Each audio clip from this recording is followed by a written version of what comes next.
Hello friends, मैं अशोक स्वागत करता हूँ डेली करंट अफेयर्स के इस इंटरेस्टिंग सेशन में।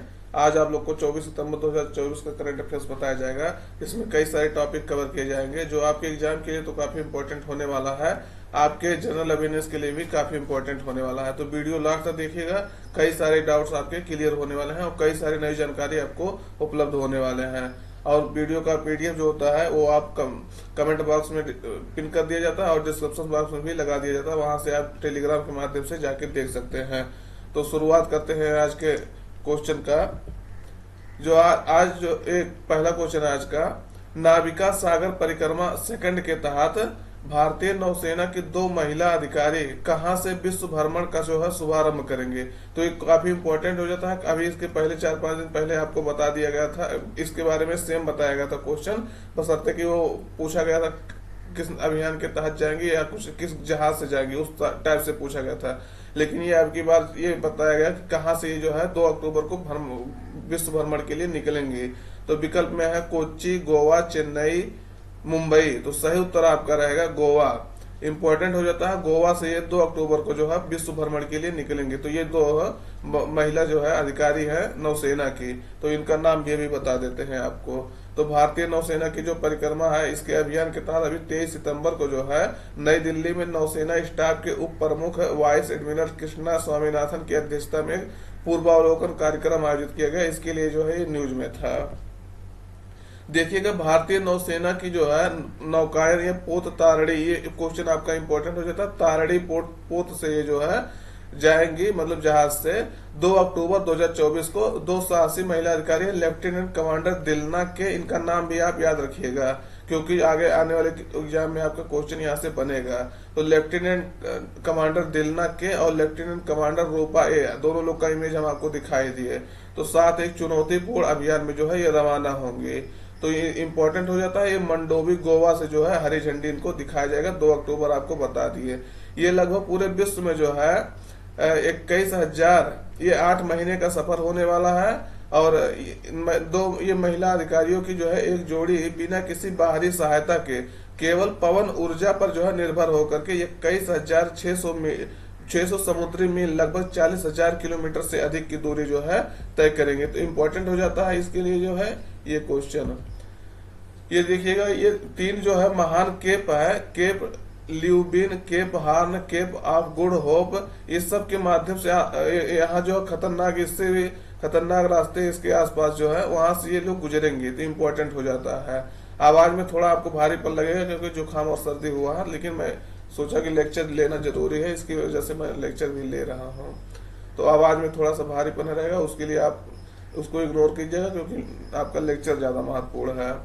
अगला क्वेश्चन देखिएगा कि चर्चा में रहा प्रधानमंत्री जन आरोग्य योजना, पीएम जय प्रधानमंत्री जन आरोग्य योजना के बारे में कौन सा कथन सही है। तो ये इसका जो है कौन सा कथन सही है अभी चर्चा में था। इसे जो है 23 सितंबर 2018 को लॉन्च किया गया था। तो क्या यह सही है? इस योजना के लाभार्थी को प्रतिवर्ष प्रति परिवार जो है 5 लाख तक स्वास्थ्य उपचार जो है मिलता है या स्वास्थ्य बीमा मिलता है। अगला है, क्या ये सही है? अगला है, इस योजना से केवल सभी सरकारी अस्पतालों में लाभ उठाया जा सकता है। तो क्या ये तीनों विकल्प सही है आपसे पूछ रहा है, तो क्या कौन कौन सही है? तो अभी हाल ही में इसके जो है ये 6 वर्ष पूरा किया है। तो 23 सितंबर 2018 को इसको लॉन्च किया गया था, ये बात बिल्कुल सही है। और 6 साल ये अपना पूरा कर लिया है 23 तारीख को। आज अभी 24 है, तो कल इसने जो है 6 वर्ष पूरा कर लिया है। अगला है, इस योजना के लाभार्थी को प्रतिवर्ष प्रति परिवार जो है 5 लाख तक का स्वास्थ्य उपचार मिलता है। तो ये भी सही है। बीमारी होने के 3 दिन पहले तक, आप 3 दिन पहले से जो इलाज हो रहा है अस्पताल में पहुंचने से, और अस्पताल से वापस आने के 15 दिन तक जो है ये आपका इसमें शामिल होता है, इस उपचार में जो 5 लाख रुपया है। तो ये आप ध्यान रखिएगा, कहीं भी मतलब इलाज अगर ऐसा हो तो 3 दिन पहले से जब अस्पताल में भर्ती है और 15 दिन तक जो है उसका पूरा जो है ट्रीटमेंट का वो आपका खर्चा इसमें इंक्लूड होता है। और इस योजना से केवल सभी सरकारी अस्पतालों में लाभ उठाया जा सकता है, ये बात एकदम गलत है क्योंकि जो है न केवल सभी अस्पताल है, न केवल सभी प्राइवेट है, कुछ सरकारी कुछ प्राइवेट मिला करके ये अस्पताल इसमें शामिल किए गए हैं। तो पहला और दूसरा सही और तीसरा इसमें गलत है। इंपॉर्टेंट हो जाता है, 6 वर्ष इसके पूरा हुआ, चर्चा में था, ये जो है पूछा भी जा सकता है। तो 23 सितंबर 2018 को लॉन्च किया गया था, तो ये आपको बता ही दिए। ये आयुष्मान भारत जो है प्रधानमंत्री जन आरोग्य योजना सार्वभौमिक स्वास्थ्य कवरेज है प्राप्त करने की भारत की प्रतिबद्धता की आधारशिला रही है। और भारतीय स्वास्थ्य नीति आया था 2017, ये इसके तहत जो है इसको लॉन्च किया गया था, ये चीज आपको याद रखना है। तो स्वास्थ्य नीति जो है राष्ट्रीय स्वास्थ्य नीति 2017 से उभरी आयुष्मान भारत पहल के एक प्रमुख घटक के रूप में प्रधानमंत्री जन आरोग्य योजना को जो है लॉन्च किया गया था। तो इम्पोर्टेंट हो जाता है। इसमें देखिएगा 12 करोड़ से अधिक परिवारों या लगभग 55 करोड़ व्यक्तियों को कवर कर लिया गया है। तो इम्पोर्टेंट हो जाता है, आपसे बता ही दिए 5 लाख तक का बीमा मिलता है। और उसके बाद अभी एक क्वेश्चन अभी 10 दिन हुआ शायद आपको बताए हुए कि जो है 70 वर्ष से प्लस आयु को भी इसमें शामिल कर लिया गया है। तो आयु के सभी वरिष्ठ नागरिकों के लिए निःशुल्क स्वास्थ्य कवरेज को जो है इसमें शामिल कर लिया गया है। केंद्रीय मंत्रिमंडल जो है इसमें जो है ये निर्णय लिया था 11 सितंबर को। तो अभी 10-12 दिन पहले आपको ये बताया गया था। तो उसमें 70 वर्ष से जो है अधिक लोगों को इसमें शामिल कर लिया है कि उनको भी 5 लाख तक का जो है बीमा कवर दिया जाएगा। और लगभग जो है 4.5 करोड़ परिवार या लगभग 6 करोड़ से वरिष्ठ नागरिकों को इससे लाभ होगा। तो इम्पोर्टेंट हो जाता है। ये क्वेश्चन अभी आपसे बताया गया था। तो ये अभी 2-3 बार न्यूज में रहा, तो इसके बारे में आपसे पूछा जा सकता है। देखिएगा 6 वर्ष इसके पूरे हो गए हैं आयुष्मान भारत प्रधानमंत्री जन आरोग्य योजना के। तो इम्पोर्टेंट हो जाता है। अगला क्वेश्चन देखिएगा, शतरंज यानी चेस ओलंपियाड में ओपन टीम कैटेगरी में किस देश ने गोल्ड मेडल जीता है? तो कहाँ हो रहा, ये मतलब इम्पोर्टेंट हो जाता है। वो चेस जो है कहाँ हो रहा था, ओलंपियाड में कौन ओपन टीम कैटेगरी में जो है किस देश ने गोल्ड मेडल जीता है? तो इम्पोर्टेंट हो जाता है। ये देखिएगा विकल्प में है भारत, अमेरिका, चीन, इंडोनेशिया। तो सही उत्तर आपका है भारत। तो इम्पोर्टेंट हो जाता है। इसके बारे में आपको थोड़ा डिटेलिंग दिखा दीजिएगा, देते हैं। तो यह है ओलंपियाड के 97 साल के इतिहास में जो है भारत ने पहली बार जो है टीम इवेंट का गोल्ड जीता है। इम्पोर्टेंट हो जाता है। हंगरी के बुडापेस्ट में जो है आयोजित किया गया था। तो ये हंगरी के जो है राजधानी बुडापेस्ट है, वहां इसको आयोजित किया गया था। ये भी आप ध्यान रखिएगा। तो ये भी इम्पोर्टेंट है, कहाँ आयोजित किया गया था। दूसरे नंबर पहली बार भारत जो है तब से टीम इवेंट में गोल्ड जीता है। तो इम्पोर्टेंट हो जाता है। भारत ने जो है अमेरिका को हरा करके यह गोल्ड जीता है। ये चीज इंपॉर्टेंट हो जाता है। डी गुकेश ने वर्ल्ड रैंकिंग में नंबर 2 खिलाड़ी जो है उनको फैबियाना कारुआना को हराया है। तो ये हरा करके ये गोल्ड जीते हैं। इंपॉर्टेंट हो जाता है इस कारण से। ये देखिएगा डी गुकेश। अगला क्वेश्चन देखिएगा, नदी उत्सव यानी रिवर फेस्टिवल 2024 का आयोजन कहाँ किया गया? तो विकल्प में इंदौर, नई दिल्ली, प्रयागराज, सूरत। तो सही उत्तर आपका रहेगा नई दिल्ली। नई दिल्ली के जो है इंदिरा गांधी राष्ट्रीय कला केंद्र में इसको आयोजन हुआ था। तो इसके बारे में डिटेल देख लीजिएगा। नदी उत्सव जो 2024 है, इसका 5वां संस्करण नई दिल्ली के इंदिरा गांधी राष्ट्रीय कला केंद्र में 19 से लेकर के 21 सितंबर 2024 तक आयोजित किया गया। ये इम्पोर्टेंट हो जाता है क्योंकि जो है ये काफी न्यूज में था। और इसका थीम है reverse in reverse making of the life line. तो इम्पोर्टेंट हो जाता है। इस बार जो है विश्व नदी दिवस भी मनाया गया। कब मनाया गया है? तो 22 सितंबर 2024 को मनाया गया है। अब आप कहेंगे ये हर साल इसी दिन मनाया जाता है, तो ऐसा नहीं है, क्योंकि सितंबर का जो चौथा रविवार होता है उसी दिन इसको मनाया जाता है। तो इम्पोर्टेंट हो जाता है। देखिएगा ये 5वां क्वेश्चन। अगला क्वेश्चन, अनुराग कुमारा दिसानायके किस देश के राष्ट्रपति चुने गए हैं? तो ये है अनुराग कुमारा दिसानायके। तो ये किस देश के जो है राष्ट्रपति चुने गए? इंपॉर्टेंट हो जाता है। तो विकल्प में श्रीलंका, मॉरिशस, सिंगापुर, तंजानिया। सही उत्तर आपका रहेगा पहला, श्रीलंका के राष्ट्रपति चुने गए हैं। ये इंपॉर्टेंट हो जाता है। अभी हाल ही में जो है चुनाव हुआ, तो वहां ये जो है जीत कर आए हैं। तो ये कह रहे हैं कि ये ऐसा कहा जा रहा है, ऐसा शायद है भी, ये एंटी इंडिया है और चीन के जो है पक्ष में ज्यादा कार्य करते हैं ये पार्टी जो है। तो देखिएगा आगे क्या होगा। हालांकि भारत के प्रधानमंत्री मोदी ने जो है बधाई वगैरह दिया है इनको। तो ये कहाँ के बने हैं? श्रीलंका के बने हैं अनुरा कुमारा दिसानायके। इसके पहले रानिल विक्रम सिंघे थे। तो आप लोग सभी जानते होंगे चीन में किस तरह से, सॉरी, श्रीलंका में जो है किस तरह सा स्थिति था कि चीन के दबाव में जो सरकार चल रही थी गोटाबाया राजपक्षे की, उसके पहले तो किस तरह से उनको देश छोड़ करके भागना पड़ा था। उसके बाद रानिल विक्रम सिंघे बने थे। तो इसके पहले गोटबाया राजपक्षे थे। तो इनको जो है चीन का वो माना जाता था। तो ये देश में विरोध हुआ था, तो इसके कारण से भाग के इनको जाना पड़ा था। उसके बाद रानिल विक्रम सिंघे बने थे। तो ये अभी तक थे। इसके बाद से चुना हुआ तो ये जो है अनुरा कुमारा दिसानायके जो है बने हैं। तो इम्पोर्टेंट हो जाता है, श्रीलंका के जो है प्रेसिडेंट बने हैं। तो ये बात किया जा रहा है कि ये भी चीन के जो है पक्ष वाले हैं।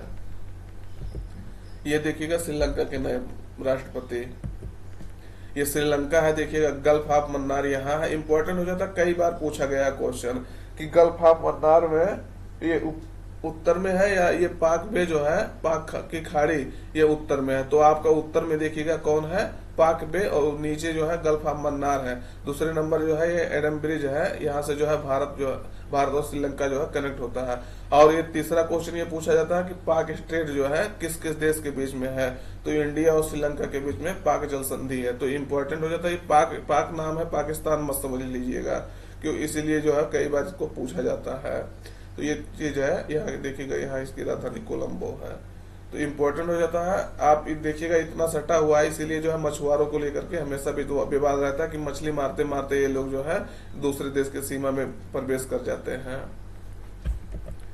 अगला देखिएगा, हाल ही में राष्ट्रीय अपराध record bureau, national crime record bureau का प्रमुख किसे बनाया गया है? तो विकल्प है आलोक रंजन, दलजीत सिंह, अखिलेश रंजन, विनय सिन्हा। तो कौन बनाया गया है? तो ये है जो है आलोक रंजन, ये IAS अधिकारी हैं। तो इनको जो है बनाया गया है। इंपॉर्टेंट हो जाता है, कौन है? आलोक रंजन को बनाया गया है। अब NCRB के बारे में देख लीजिएगा। नेशनल क्राइम रिकॉर्ड ब्यूरो जो है, इसका स्थापना जो है 1986 में हुआ था। कब हुआ था? 1986 में। पूछा गया है क्वेश्चन। दूसरे नंबर, एक गृह मंत्रालय के अंतर्गत कार्य करता है, गृह मंत्रालय। तीसरे नंबर, इसका हेडक्वार्टर जो है दिल्ली में है, दिल्ली में। और उसके बाद ये देखिए बताए थे गृह मंत्रालय के तहत कार्य करता है। इसका उद्देश्य क्या है? इसका उद्देश्य भारत की पुलिस के आधुनिकीकरण व सूचना प्रौद्योगिकी में सशक्त करना है। तो ये इम्पोर्टेंट हो जाता है। किसमें सशक्त करना है? तो सूचना प्रौद्योगिकी में जो है सशक्त करना है। एक सेकंड। तो ये सूचना प्रौद्योगिकी में इसको सशक्त करना है। दूसरा नंबर, इसका कार्य क्या है? तो अपराध और अपराधियों की जानकारी एकत्रित करना इसका कार्य है। तो इम्पोर्टेंट हो जाता है। अपराध और अपराधी जो है उनके बारे में ये रिकॉर्ड जारी करता है। और NCRB जो है 3 रिपोर्ट जारी करते हैं। ये क्वेश्चन आपसे पूछा जा चुका है। तो कौन कौन रिपोर्ट है? भारत में अपराध पहला रिपोर्ट जारी करता है, और दूसरा है भारत में आकस्मिक मौतें और आत्महत्या, इसके बारे में एक रिपोर्ट जारी करता है। तीसरा है भारत में जेल के बारे में, जेल सांख्यिकी। तो ये 3 रिपोर्ट इसी के द्वारा जारी किया जाता है। आप सब जानते होंगे कि ये बताया जाता है, एक रिपोर्ट आता है NCRB का, किस देश में जो साइबर अपराध सबसे ज्यादा हो रहा है, किस देश में नहीं, किस राज्य में, किस देश में रेप सबसे ज्यादा हो रहा है, अपहरण किस देश में सबसे ज्यादा हो रहा है। तो इस सब घटनाएं जो है NCRB के द्वारा ही बताई जाती हैं। तो इम्पोर्टेंट हो जाता है। ये भारत में अपराध नाम से रिपोर्ट जब जारी करता है तब बताया जाता है। और आत्महत्या के बारे में बताया जाता है, कैसे क्या हो रहा है। तो ये क्वेश्चन जो है इम्पोर्टेंट हो जाता है। ये देखिएगा नेशनल क्राइम रिकॉर्ड ब्यूरो, इसको आप याद रखिएगा 1986 में ये बना था। अगला देखिएगा कि चर्चा में रहा अंतरराष्ट्रीय बिग कैट अलायंस का शुरुआत कब हुआ था? तो ये चर्चा में अभी रहा था, क्योंकि जो है भारत संबंधित कुछ न्यूज था, भारत इसका सदस्य के लिए घोषणा जो है किया है, या उसको जो उसका प्रस्ताव उसको पास किया है। तो कब ये बना था? अप्रैल 2023, सितंबर 2018, अप्रैल 2020, मई 2020।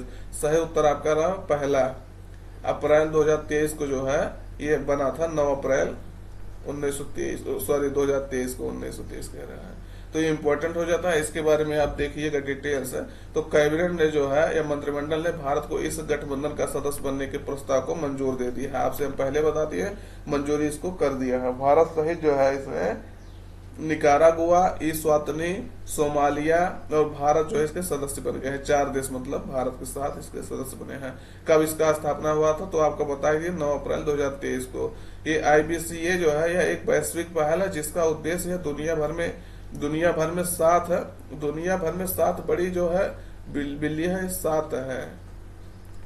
7 बड़ी बिल्लियों में टाइगर, शेर, तेंदुआ, हिमतेंदुआ, पूमा, जगुआर, चीता की प्रजातियों के संरक्षण और सुरक्षा को बढ़ावा देना है। इसके बारे में आप याद रखिएगा कि जो ये दुनिया की 7 बड़ी जो है कैट प्रजाति आती है, ये सब कैट बिल्ली की प्रजाति में आती है। लायन हो गया, टाइगर हो गया, जगुआर हो गया, चीता हो गया, लियोपर्ड हो गया, स्नो लियोपर्ड हो गया और कॉगर हो गया। तो ये सब जो है कैट प्रजाति में आती है। तो दुनिया की जो है 7 जो है बड़ी प्रजातियां हैं, ये इसको जो है कैट प्रजातियां हैं 7 बड़ी। तो इनको संरक्षण देने के लिए ये लाया गया है। इंपॉर्टेंट हो जाता है, इसमें भी पूछा जा सकता है कि कौन कौन इसमें शामिल है। तो ये 7 आप नाम भी याद रखिएगा और ये एरिया कहाँ कहाँ पाया जाता है ये भी बताया गया है। जैसे टाइगर है एशिया में, जगुआर जो है अमेरिका में, इस सब मॉडल में बताया गया है। ये देखिएगा वो भी 7 प्रजातियां है। अगला देखिएगा कि हाल ही में किस भारतीय वेब सीरीज को इंटरनेशनल एमी अवार्ड 2024 के लिए नामित किया गया। तो विकल्प में है night manager, the family man, Mirzapur panchayat. सही उत्तर आपका है पहला, नाइट मैनेजर को जो है इसमें शामिल किया गया है या इसके लिए नामित किया गया, नॉमिनेट किया गया है। अब देखिए मतलब इसमें पास होता है कि नहीं पास होता है। तो इम्पोर्टेंट हो जाता है ये। इसके बारे में डिटेल देखिएगा कि इसमें जो है अनिल कपूर और आदित्य कपूर जैसे जो है एक्टर्स है कार्य किए हैं। तो इंटरनेशनल एमी अवार्ड जो है 2024 है समारोह में जो है नवंबर 2024 में होने वाला है। तो इसमें जो है इम्पोर्टेंट हो जाता है अमेरिका में होगा। और इस समारोह को जो है भारत के कॉमेडियन वीर दास, अभी आपको बताए थे इसके बारे में, वीर दास जो है होस्ट करेंगे। तो पहले ऐसे व्यक्ति होंगे जो भारतीय व्यक्ति होंगे जो इसको होस्ट करेंगे। अगला क्वेश्चन देखिएगा, जॉर्जिया में आयोजित, तो कहाँ हो रहा है इसके बारे में भी आपको पूछा जा सकता है। तो जॉर्जिया में हो रहा है आयोजित गामा इंटरनेशनल फाइटिंग चैंपियनशिप में मिक्स आर्ट्स फाइनल में जो है फाइटिंग जीतने वाले पहले भारतीय पहलवान कौन बन गया है। आप बताइए कहीं पहला भारतीय पहलवान उसमें जो है अवार्ड जीत रहा है या पहलवान बन रहा है। तो इम्पोर्टेंट हो जाता है इसके कारण से। विकल्प में संग्राम सिंह, विजय गुप्ता, अली राज निसार, करण सिंह। तो सही उत्तर आपका रहेगा संग्राम सिंह। संग्राम सिंह जो है इसको जीते हैं। तो इनका इमेज है ये देखिएगा, संग्राम सिंह ये है। तो जॉर्जिया में आयोजित हो रहा था, वो पहली बार कोई जो है भारतीय जीता है। तो इसके कारण से न्यूज में है। तो आज के लिए सेशन इतना ही, थोड़ा तबीयत कम सही है, इतना ही रखते हैं। अगर सेशन में नए हैं तो चैनल को सब्सक्राइब कर लीजिएगा, अपने दोस्तों तक पहुंचा दीजिएगा, जिससे आपको नई नई जानकारी मिलते रहे। और कमेंट बॉक्स में आपके लिए खोला है, कमेंट बॉक्स में आप अपनी राय रख सकते हैं। तो फिर मिलते हैं नेक्स्ट सेशन में, तब तक के लिए धन्यवाद। Till then take care.